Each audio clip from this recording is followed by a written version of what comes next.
So guys, welcome to our vlog. So it is in Switzerland daw. Switzerland, babe? Ha? Anong lugar to?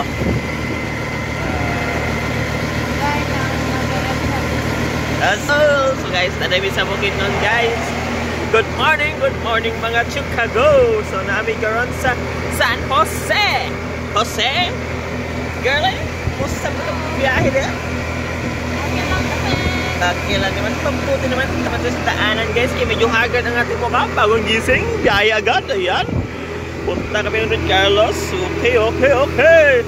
So may pasok ngayon guys. May pasok daw. Okay na guys. So mga guys, so, parang nasa Switzerland lang daw guys. Napaka-foggy ng mountain guys. So ayan. So it's raining. So mabuti na lang guys na umuulan ngayon guys para di masyadong mainit yung panahon. Joke lang! Oo guys, okay lang guys. Kaya amping na nyo sa mga biyahe guys. Okay, marami na itong mabud sa tulan guys. Enjoy and happy! So huwag kayong mag-alala. Buhay lang. Diba babe? Alright. So good. Yan ito. So ito guys, focus muna tayo sa road guys. Ingat kayo mga ka-idol sa igot kayo. So, ato na ko guys. Amping mo rin.